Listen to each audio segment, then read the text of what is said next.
Next matter to come before the court this morning is State of Ohio versus Marcus Price. Both sides will have 15 minutes to argue. The appellant may reserve up to 5 minutes for rebuttal through the appellant, and you let me know if you'd like to reserve any time for rebuttal before you get started. I'm keeping the clock and keep you apprised of the passage of time.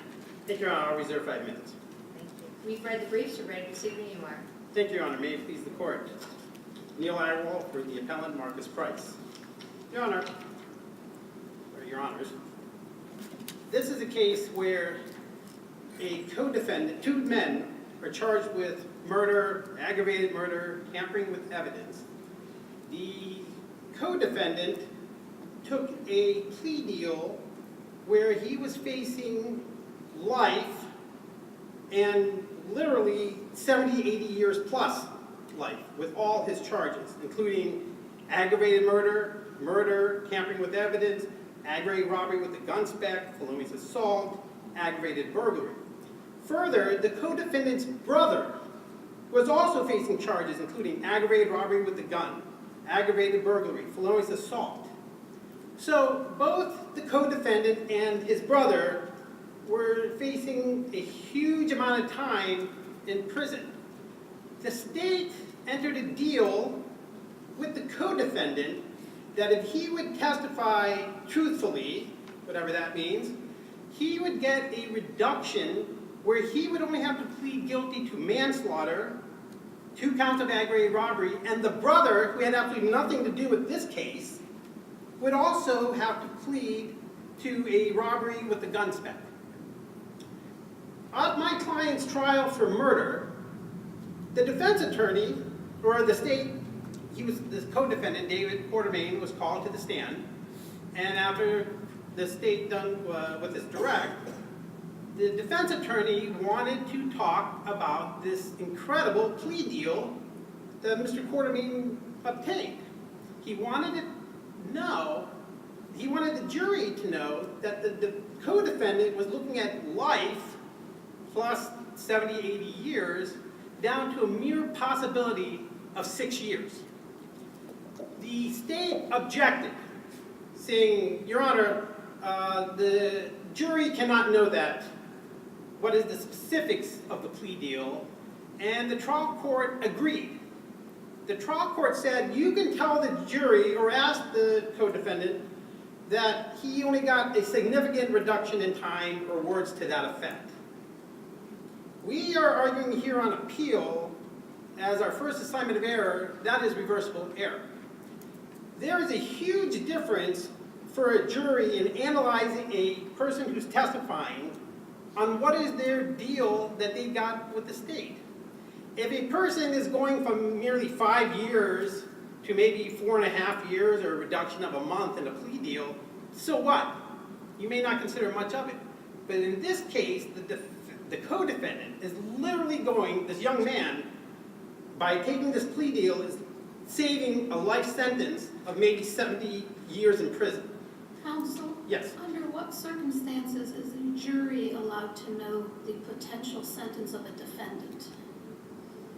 Well, the only statute that both the state and I believe is there's a statute that says you cannot, the sentencing is up to the trial court, not up to the judge, or up to the jury.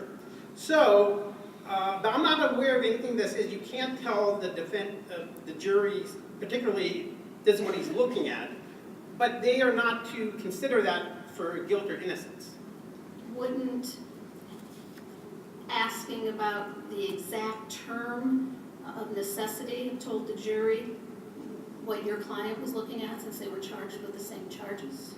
That is true, but you have to also remember the co-defendant not only had the same charges, he had an unrelated case where he was also looking at all those charges too. In this case, it was only 2 counts of murder and the tampering with evidence. But he also had the aggravated robbery with the gun spec, the felonious assault, aggravated burglary. The jury wasn't allowed to know any of those, and those had nothing to do with my client's case whatsoever. Well, let me ask you something. Yes. Ultimately, your client was acquitted of the murders, everything but the tampering, correct? That is correct. Wouldn't that suggest that the jury didn't believe the co-defendant? Well, the jury's instructed, you have the freedom to believe all, some, or none of a witness's testimony. So to say it's harmless error because he got acquitted of the 2 counts of murder, well, at least some of the evidence that the co-defendant testified was used to find my client guilty of tampering with evidence, so I wouldn't say it's harmless error in any way, shape, or form. He's convicted. He's serving 3 years in prison now, based upon, in large part, the testimony of Mr. Quartermain. So I would argue, how can you tell a jury that he only got a reduction, the co-defendant, what's your plea deal? Well, didn't you get a reduction in your time? Yes. Okay, that's it. That is all the extent the defense attorney could go into. Can you address the proposition of law that the scope of cross-examination, which we're talking about here, is discretionary with the court? There are 2 types of standard, if you're asking about what's the standard review for this court? No, I'm saying in a trial, Yes. the trial judge has discretion as to how far to let counsel go as far as cross-examination goes. That's the court's role. I would agree with that.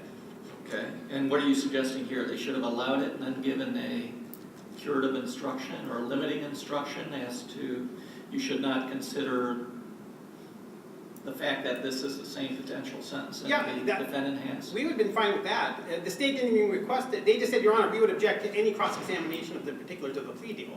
They could have, I guess the defense attorney could also say, Your Honor, we want the information brought out, but then we would want a limiting instruction that the jury can't consider it for any other purposes and then assessing the credibility. And for my benefit, that was not what happened. That is not what happened here. The defense counsel did not suggest that. No, neither side suggested that. He said, I want to go into the particulars of this life plus, 100 years to just a mere 6 years. And the judge said, no, you can only ask if you got a significant reduction in time. So, moving on to my second assignment of error. Your Honor, in the second assignment of error, the state attempted to impeach the defendant when he took the stand with evidence of his delinquency records when he was a minor. Evidence Rule 609D specifically says evidence of juvenile adjudications is generally not admissible for impeachment purposes unless there is a statute that provides otherwise. So in other words, the Ohio Supreme Court that promulgated the rules of evidence have said we will leave it to the General Assembly if a juvenile criminal acts are to be brought in, we will allow it if the Ohio legislature feels that it should be acceptable. The only statute that I've been able to find, and the state didn't even argue it, is under 2151.357, which specifically says, evidence of a judgment rendered and the disposition of a child under the judgment is not admissible to impeach the credibility of a child in any action or proceeding. Was there any evidence presented as to a disposition in juvenile court related to any of the inquiry about prior associations or prior acts with guns or police? If I recall, Your Honor, this was a number of cases. They brought in a number of juvenile delinquencies this kid had about his interactions with the police, what he'd been charged with, what he'd been arrested for, what he'd been convicted for, or they're not acquitted in juvenile court, but what you have as a delinquency, I should say. So I do believe all of those were introduced. Now, the state didn't even cite a rule of evidence where these would be admissible. So I would argue the only rule of evidence about juvenile delinquencies, it says we'll leave it to an Ohio statute. And the statute says in no action or proceeding can you impeach the credibility of a child. Well, a couple questions about Yes, that. Your Honor. First of all, your client wasn't a child at the time of testimony, correct? That is correct. All right. If I read correctly, and I'm sure you'll correct me if I'm wrong, there were several things that your client testified to that just flat out were not true. Isn't that correct? Yes, I would agree with that. And in order to impeach on the untruths, it would have been an adjudication, correct? They used the juvenile adjudication. Yes. Which what you're complaining Yes. in your Yes. assignment of errors. So are you then saying that as long as it's a juvenile adjudication, the state can't use it and someone is free to basically lie under oath as much as they want? What I'm Would that saying, be Your the result? Honor, I'm saying if the Ohio legislature wanted these to be admissible, juvenile delinquencies for impeachment, they could have said so. They specifically said you cannot impeach with a juvenile proceeding to impeach the credibility of that child. So they're saying, we are saying flat out prohibition. You cannot impeach with the use of a juvenile proceeding to impeach the credibility of that person if they committed it at the time they were a child. Now, they could have easily put in an exception, well, that wouldn't apply for this or for that. They chose not to. There's no specific exception to the statute. And the state didn't list one in their brief either. And counsel, you're just now reaching into that 5 minutes rebuttal. All right, thank you. Just very briefly, Your Honor, the last one is the tampering with evidence. The co-defendant claims my client shot the victim. My client completely disputed and said he didn't know what was going on. The jury disbelieved the co-defendant and found my client was not the shooter of the victim. The co-defendant also said, well, the defendant told me he washed his hands with bleach, and that's where the tampering with evidence conviction came from. However, under the state's theory, once the shooting occurred, and let's say for the assumption that my client did commit the shooting, what is he supposed to do with his clothing or his hands until he's arrested? The state doesn't say anything other than that's a tampering with evidence. So under their theory, my client could never wash his hands, he could never change his clothes, he couldn't go to the bathroom, he couldn't get his hands wet. He's not supposed to do anything except stand as a statute, I guess, until the police come and arrest him. Because if he does anything with his hands that may contain the ballistic powder substances, that's the tampering with evidence. So we would argue that doesn't make any sense. My client is not supposed to just sit around and wait for the police to come and arrest him. He has to move on with his life. And again, he was found not to be the shooter in this matter. I'll reserve the rest of my time for rebuttal. Thank you, Your Honor. Thank you.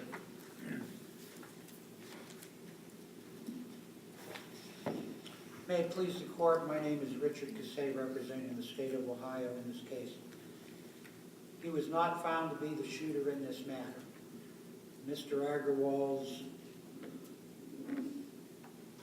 last words are the truth, and as far as the state is concerned, go far in showing that in several of these assignments he could not have been prejudiced. Let's talk about the potential sentence. Standard of review, and I think Judge Teodosio, you touched on this, I believe the assignment of error is phrased in terms of a confrontation clause, and Mr. Agarwal cites State versus McKelton from the Ohio Supreme Court. Now what McKelton does is set out two tiers that the appellate court has to use as far as evaluating these types of errors insofar as they relate to limitations on cross-examination. First, if the trial court denies the defendant the opportunity to establish that the witness may have had a motive to lie, that's reviewed de novo. So, and I think the court always has to make that determination. Was there an outright prohibition on defense counsel's ability to show that the state's witness had a motive to lie or fabricate his testimony? If you say no, he had at least an opportunity, then we get into discretion. Again, this is from McKelton, but if the trial court allows cross-examination to expose a motive to lie, that is discretionary with the court, and the confrontation clause is peripherally concerned with how much defense counsel, in the words here, gets to hammer that point home. So, in this case, the first issue, did the defense counsel have an opportunity to show that Quarterman had a motive to lie? Well, clearly he did. He brought out the plea bargain, the bargains, because Quarterman's younger brother was involved in this too.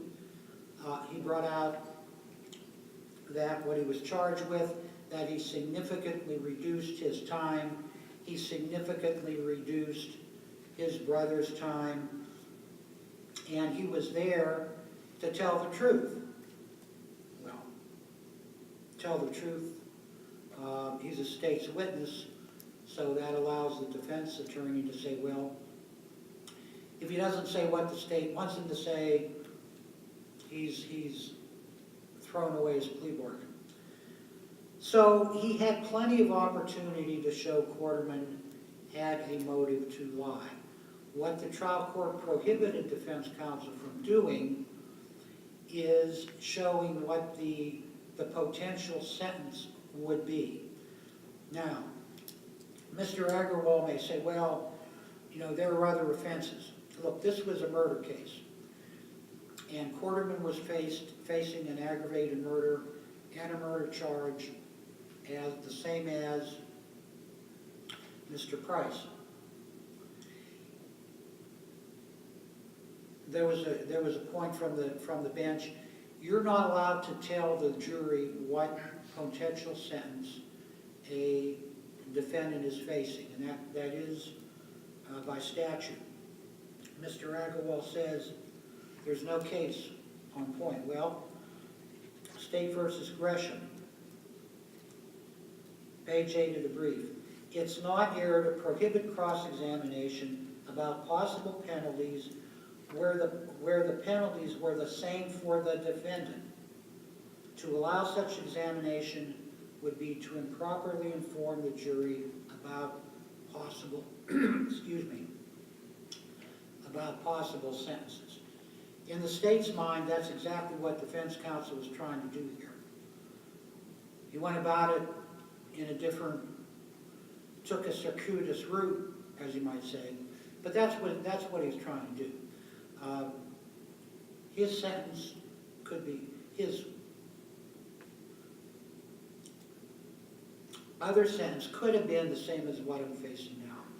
That's improper, and since the defense counsel had the opportunity to show Quarterman's motive to lie, that was discretionary with the trial court, and there is no abuse of discretion, meaning the court's decision was not arbitrary, unreasonable, or unconscionable. In no way, shape, or form did this ruling reach that level. Now we get to the adjudication. The statute, Mr. Defense counsel cites, talks about disposition. I don't believe there was any evidence as to disposition. What happened was this witness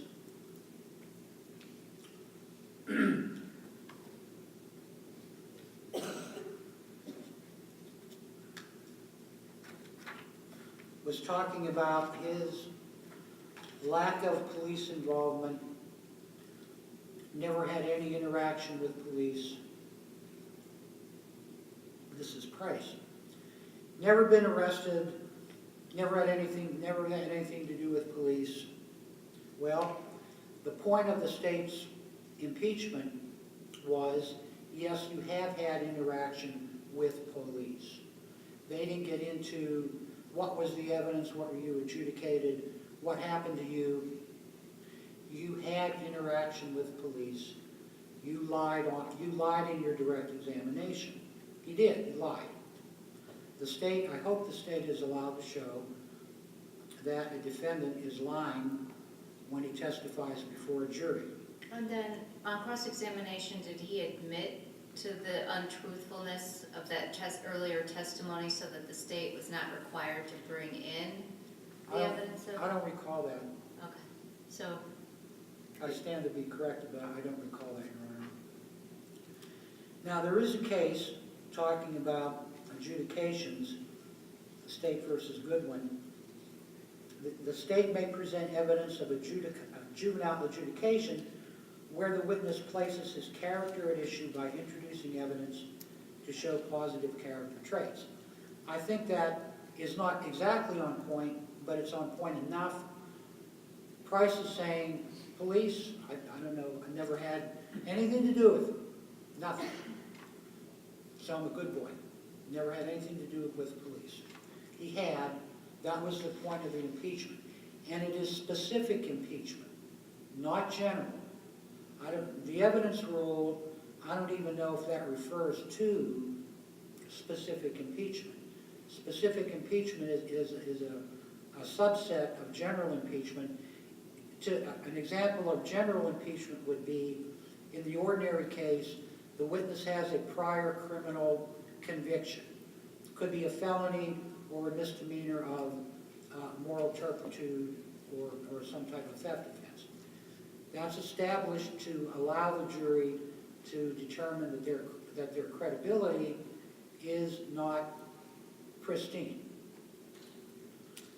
Specific impeachment, on the other hand, goes to a specific fact in that witness's life that the impeachment reaches out to counter. Here, it's Price's testimony that he never had anything to do with police. That's all that this was used for. And again, he's acquitted of aggravated murder and murder. To say that he was materially prejudiced by this is simply a stretch that the state does not believe this court can or should make. Now we get to the tampering. No, the state does not want Mr. Price to stand like a statue without going to the bathroom, eating, washing his clothes, washing his hands, changing his shoes, or doing anything else. But if he does something like change his clothes, his pants, with the purpose to impede an ongoing or where he knows an official investigation is about to be instituted, yes, he cannot do that. But otherwise, he's free to do whatever he wants. Well, but isn't what Mr. Agarwal brings up is the use of the tampering in a situation like this? If someone leaves a dead body behind, I think they can probably infer that there's going to be an investigation. Aren't they always then going to be prohibited from washing their hands, changing their clothes? Well, according to our Supreme Court, the answer to the premise of your question is no. If I kill a person, dismember their body, and leave it out front here of the Quaker Square, and I take something that identifies me as the perpetrator, that's not tampering with evidence. Because according to the Berry case, we do not have an actual crime exception to the tampering statute. In other words, I can't assume or infer or know that if I leave a dead body out there, the police are going to investigate that. It sounds counterintuitive, but that's what Berry says. So the state has to show as one aspect of the tampering statute that the defendant knows, under the knowingly mental element, that there is an investigation ongoing or one will be instigated soon. And are the acts of And which, then alter something. right, are the acts themselves the evidence of knowledge? Is the state arguing that the acts of calling for new sets of shoes, the acts of having access and utilizing bleach, the actual evidence of knowledge of an investigation? Because No. it seems a little circular if that's Well, the we're not case. doing that. It would be circular. In fact, I make that point in the brief. I'm not arguing. Now, when he came back to the Alley Cat's house, he said, get shoes. Why? Because the police will track our footprints. So I don't know what happened to those shoes, but I am not arguing that changing the shoes is evidence of knowledge. What is evidence of knowledge is the testimony that as they were jogging away, they heard and saw heard police sirens and saw the police cars traveling down the road.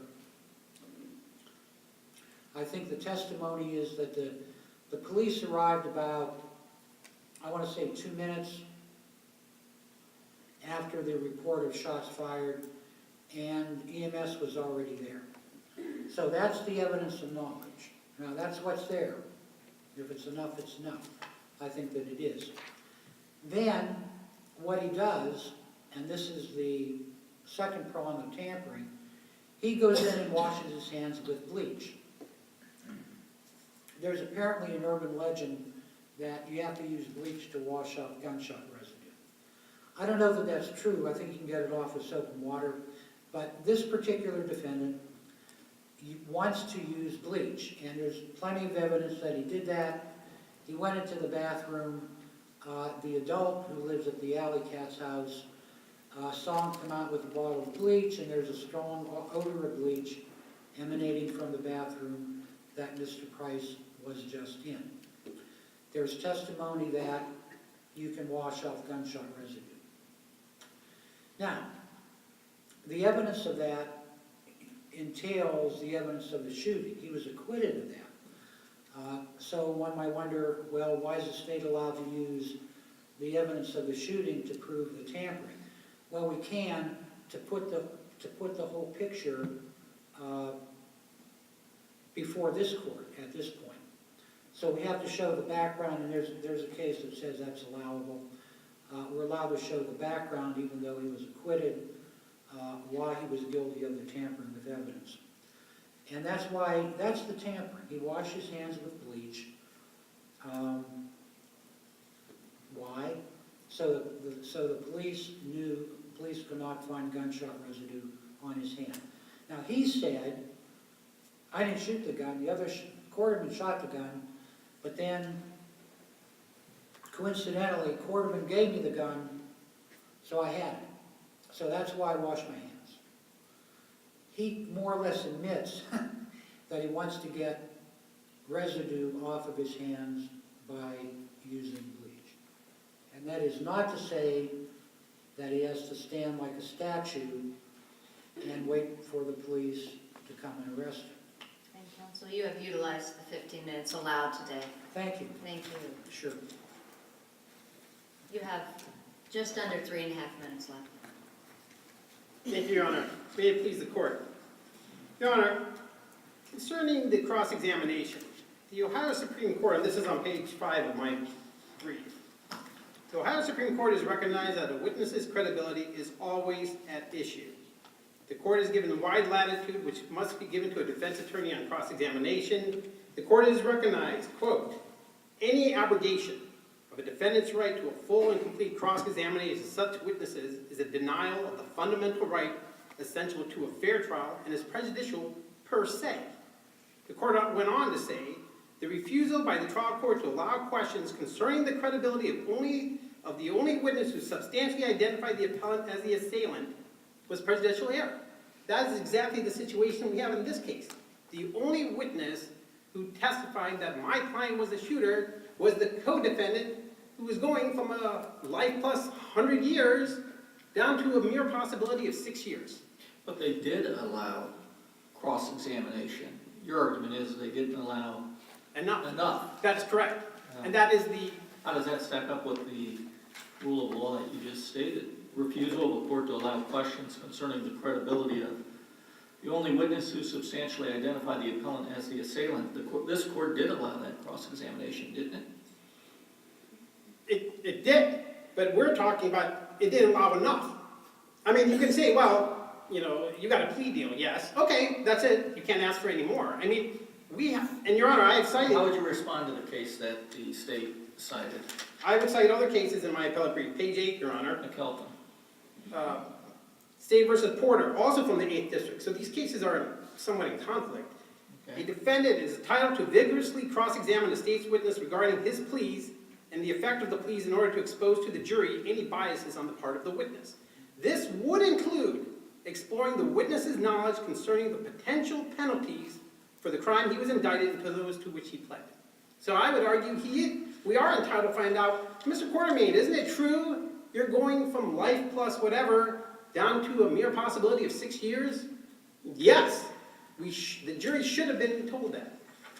As for the second assignment error, Your Honor, they're saying they're introducing evidence of specific impeachment Because the defendant raised that he was some sort of a good boy or he introduced positive aspects of his background. That's not true. My client did not say, I'm an altar boy, he didn't say I'm a great guy, he didn't mention his criminal history, or that he had a lack of criminal history. It was the state that tried to impeach him by it. It's one thing to remain neutral on your background, it's quite enough to puff it. And that's not what he did here. Are you saying the state invited it? By the way they asked their questions? Well, the state asked him, like, there was a question about footprints in the snow. In this case, there was snow and there were footprints, and they were saying, well, didn't you leave footprints, and that's why you washed your hands with the bleach and you knew there was an investigation. And Mr. Price said, no, I don't know anything about leaving footprints in the snow. And then the state said, well, didn't you have a prior juvenile delinquency with similar facts with footprints in the snow, and that's how you were caught? So that's how that was brought out. And then finally, Your Honor. And counsel, I'm going to have to unfortunately let you know that you've utilized the 15 minutes. Thank you. Thank you, Your Honor. Thank you both for your presentations this morning. The court will take the matter under advisement. It will issue a written decision, which will be mailed to both sides as well as posted on the Ohio Supreme Court website.